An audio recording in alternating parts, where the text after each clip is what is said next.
Olá, agora vamos iniciar a carta 3, parte 1. A carta 3, ela descreve mais em detalhes os ensinamentos de Cristo e explica os eventos que levaram à sua crucificação e morte. Ele descreve em termos comoventes sua última ceia com os discípulos, quando se viu sozinho em espírito, porque os seus discípulos recusaram-se a acreditar até o último momento que ele seria crucificado. Repetidamente, ele foi mal interpretado e percebeu mais uma vez que pouco havia conseguido ensinar a qualquer pessoa durante seus 3 anos de trabalho missionário. Ele estava feliz por ir embora. Vamos lá. Quem puder curtir, compartilhar, para que essas cartas cheguem ao maior número de pessoas, eu agradeço. Estas cartas conduzem você a uma dimensão espiritual, mental, que transcende o plano humano de atividades e assuntos, e por isso serão melhor assimiladas se antes forem precedidas por um período de quietude e relaxamento. Acalme a sua mente, se for possível, e entre em um estado de silêncio interior. Somente quando você estiver nesse estado, completamente receptivo, estas cartas poderão penetrar em seu pensamento humano com a sua realidade. Meu ilimitado amor celestial impulsiona-me a voltar a uma outra vez para escrever à humanidade, com a intenção de que finalmente, quando, como muitos, você estiver preparado para recebê-lo, possua o conhecimento que lhe permitirá transcender sua humanidade e fundir-se com o Pai Consciência, o verdadeiro amor consciência, no qual realiza-se todas as coisas generosas e preciosas. Como disse antes e quero reiterar, toda a minha missão na Terra foi impulsionada pelo amor e foi dirigida somente ao ensinamento da verdade da existência, pois sem este conhecimento não há esperança de redenção do trabalho árduo que a humanidade nasceu para suportar. Eu sei que esta afirmação trará muito pesar aos seguidores sinceros dedicados na religião cristã e àqueles que concentram sua fé inteiramente na pessoa de Jesus. Mas digo a verdade, para que você consiga desfazer-se da condição humana que o impede de compreender plenamente a verdade universal e a verdadeira natureza da condição espiritual humana que eu chamei de Reino de Deus. Você deve afastar-se dos velhos dogmas da salvação pelo sangue do Cordeiro, a Trindade e outras crenças, e vir com a mente completamente aberta e receptiva para a verdade da existência. Nenhuma outra salvação é possível. Deus não pode salvar você, uma vez que, se a humanidade ignora os fatos da existência, continuará cometendo os mesmos erros terrenos até o fim dos tempos, assim criando sua própria enfermidade e miséria. O que você deve entender é que, seja qual for a crença do homem referente à salvação dos pecados, este é um erro humano, posto que a lei de causa e efeito é imponderável e é uma característica natural, inerente e intrínseca da existência. Não se pode separar os efeitos da causa e nem se pode apagar a causa e continuar tendo os efeitos. Esta é a verdade em cada nível do ser. Agora você pode estar suficientemente avançado em seu pensar para poder receber a seguinte verdade fundamental referente à sua existência terrena. A lei de causa e efeito, o semear e colher, é o efeito visível do que você conhece por eletromagnetismo, e ninguém que tenha qualquer conhecimento de ciência poderia esperar que Deus deixasse de lado as leis do eletromagnetismo, as quais são atividade, ligação, rejeição. A atividade, ligação, rejeição, ou movimento atrativo, ou movimento, atração, repulsão, são os impulsos fundamentais da existência e da própria consciência humana, os quais originam suas formas visíveis de vida e são os únicos instrumentos ou ferramentas da criação. Eles são responsáveis pela formação da substância ou matéria, pelo desenvolvimento das formas individualizadas e, finalmente, pela própria personalidade de todos os entes vivos. Em razão de que essas leis são fundamentais para a sua existência individualizada, é impossível evitá-las. Portanto, você não pode ignorar os problemas inerentes à sua existência individualizada e acreditar que Deus salvará você deles. Sua única esperança de finalmente escapar de sair do círculo da experiência humana é reconhecê-lo e admiti-lo, e depois trabalhar minuto após minuto para transcendê-lo e, por fim, fundir-se e fazer-se em pureza de mente, coração e ação com a consciência universal amorosa, o Pai, que faz o trabalho amoroso. Ao mesmo tempo, ao crescer no conhecimento da verdadeira natureza do Pai, em seu interior, transcendendo você e em tudo o que ele rodeia, você chegará a possuir uma fé constante, a qual poderá recorrer em todas as circunstâncias para obter a inspiração, o poder e a elevação diretamente do Pai que está em seu interior e ao seu redor. Você chegará a saber que realmente é o Pai quem o apoia e o guia rumo ao reino do Pai, consciência amorosa. Você verá claramente e abundantemente que, embora o Pai seja universal, ele também é individual para você.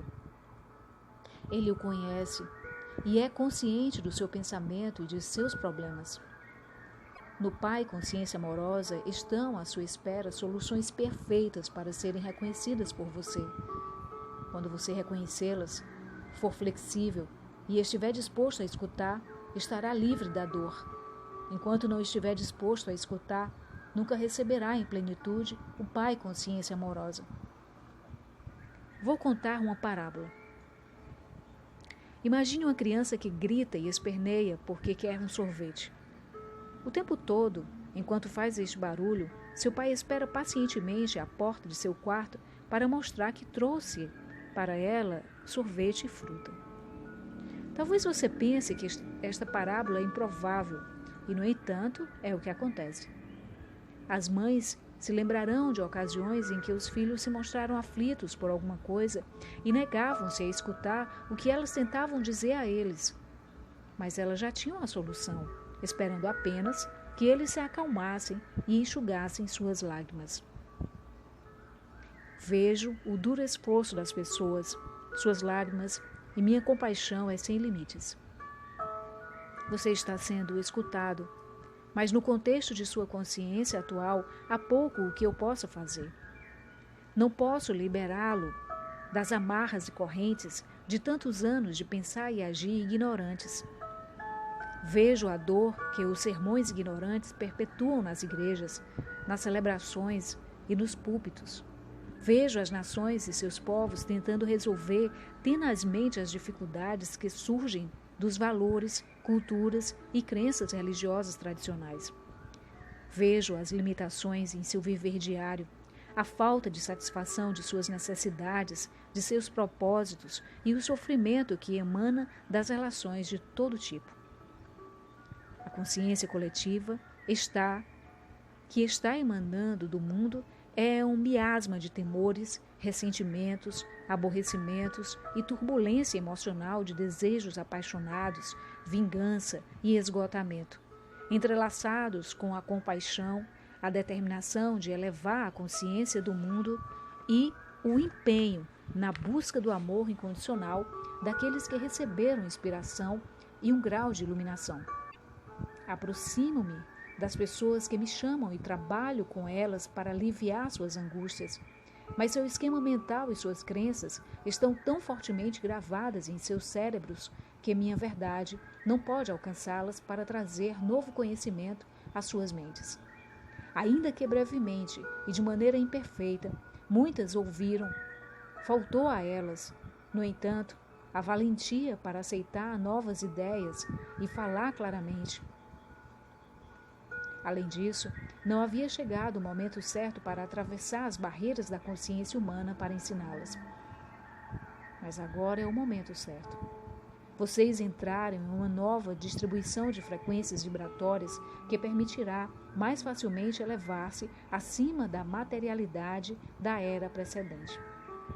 Esta afirmação pode parecer estranha, mas há uma reserva de conhecimento referente às energias que vocês ainda não começaram a entender. Neste momento, não há mente terrena capaz de compreender. Para vocês é possível apenas imaginar o espectro de energia, o que não é a verdade. Assim, será de grande ajuda para você se puder aceitar minhas afirmações com confiança, porque elas são a verdade. Você está entrando em novas frequências de vibração permanentes à consciência humana, que permitirão que siga adiante no desenvolvimento espiritual, mental, que descrevi na carta 1. Como me afastei um pouco do assunto, devo agora reiterar.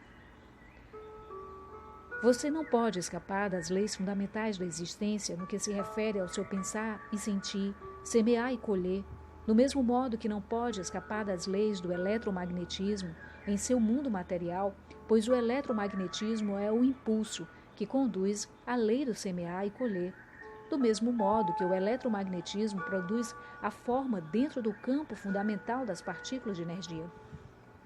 E assim, não é possível continuar acreditando no dogma cristão e ao mesmo tempo tentar seguir estas cartas. O dogma referente à salvação por minha morte na cruz, a trindade, a ressurreição física da morte, o uso do incenso e outras formas estabelecidas de oração são errôneas.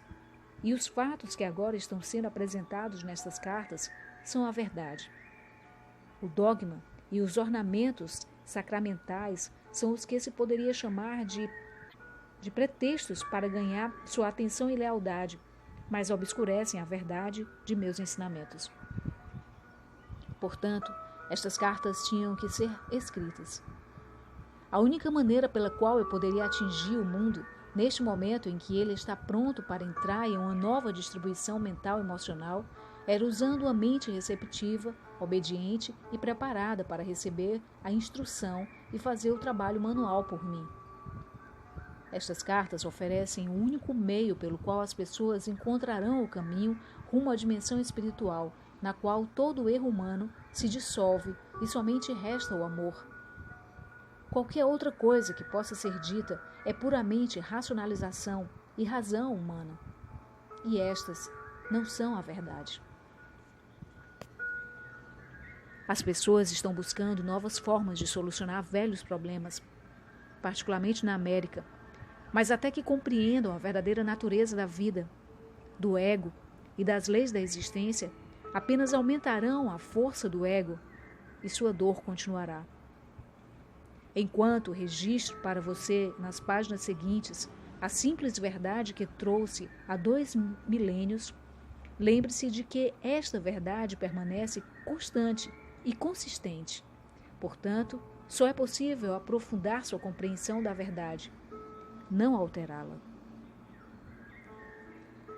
Você se deu conta, enquanto lia as 2 primeiras cartas, de que tudo o que eu falava às pessoas da Palestina era uma consequência direta de ter percebido a realidade da existência num deserto, isto é, de que nada era sólido? Você lembra que, em meu estado transcendente, ao olhar as rochas, areias, montanhas e águas do Mar Morto abaixo de mim, tudo parecia ser como um cintilar de partículas?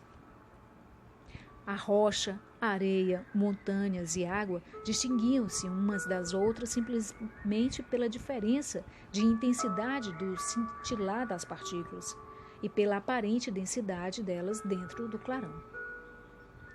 Não há outra maneira pela qual eu possa descrever o que vi quando estava na Terra, para transmitir os fatos referentes à verdadeira substância da matéria e à aparente construção sólida do mundo, em linguagem moderna, o cintilar de partículas.